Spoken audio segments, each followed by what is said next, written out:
LIC முதலீடு மற்றும் காப்பீடு தொடர்பான அனைத்து சந்தேகம் மற்றும் விவரங்களுக்கு 8973777532 எண்ணை அணுகவும். பண வரவிற்காகத்தான் நாம் ஒவ்வொருவரும் பலவிதமான முறைகளில் கஷ்டப்பட்டு உழைக்கிறோம். எவ்வளவு உழைத்தாலும் ஒரு சிலரால் தான் சம்பாதிக்கக்கூடிய பணத்தை விட 1% கூட அதிகமாக சம்பாதிக்க முடியாத ஒரு சூழ்நிலை உண்டாகும். இன்னும் சிலருக்கு தாங்கள் கஷ்டப்படுவதற்கு உரிய பலனை கூட பெற முடியாத நிலை உண்டாகும். இவை அனைத்திற்கும் காரணமாக திகழ்வது பணத்தடை தான். இந்த பணத்தடையை நீக்கிவிட்டாலே பணவரவில் நல்ல ஒரு முன்னேற்றம் உண்டாகும். இந்த தடைகளை நீக்குவதற்கு செய்ய வேண்டிய ஒரு பரிகாரத்தை பற்றி தான் இந்த வீடியோவில் பார்க்க போகிறோம். பணவரவு அதிகரிக்க வேண்டும் என்றால் அதற்காக நாம் கடினமாக உழைக்க வேண்டும். கடினமாக உழைத்தும் பணவரவில் எந்தவித முன்னேற்றமும் இல்லை என்பவர்கள் தெய்வ வழிபாட்டில் ஈடுபடுவார்கள். தெய்வ வழிபாட்டை செய்யும் பொழுது நம்முடைய கர்ம வினைகளுக்கு ஏற்றாற்போல்தான் பலனும் கிடைக்கும்.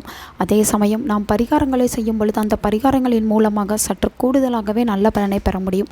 அந்த வகையில் இந்த ஒரு தாந்திரிக பரிகாரத்தை நாம் செய்யும் பொழுது நமக்கு இருக்கக்கூடிய பணத்தடை நீங்குவதோடு பணவரவில் நல்ல ஒரு முன்னேற்றமும் உண்டாகும்.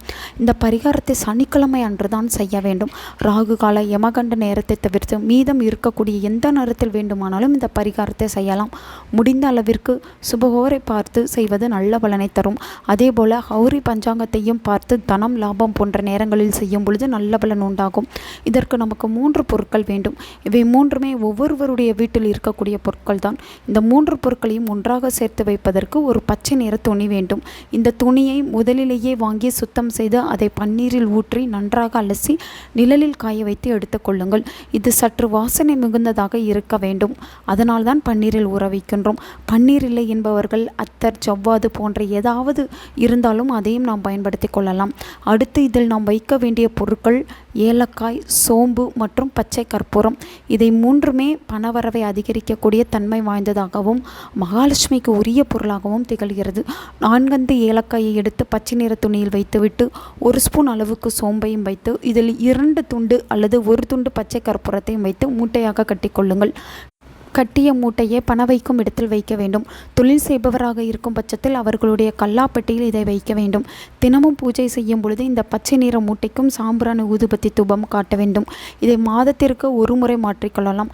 பழைய பொருட்களை ஓடுகின்ற தண்ணீரில் போட்டுவிட்டு புதிய பொருட்களை வைப்பது நல்ல பலனை தரும். மாதத்திற்கு ஒரு முறை மாற்றி வைப்பது நல்ல பலனை தரும். மிகவும் எளிமையான இந்த தாந்திரிக பரிகாரத்தை முழு மனதோடு யார் ஒருவர் செய்கிறார்களோ அவர்களுடைய பணவரவில் படிப்படியாக ஒரு நல்ல முன்னேற்றம் உண்டாகும். நல்லதே நடக்கும். உங்கள் நண்பர்களுக்கும் உங்கள் உறவினர்களுக்கும் இந்த வீடியோவை ஷேர் பண்ணுங்க. அவங்களும் இதை பற்றி தெரிஞ்சுக்கிடட்டும். ஆன்மீகம் டிவி தமிழ் சேனலை சப்ஸ்கிரைப் பண்ணுங்க.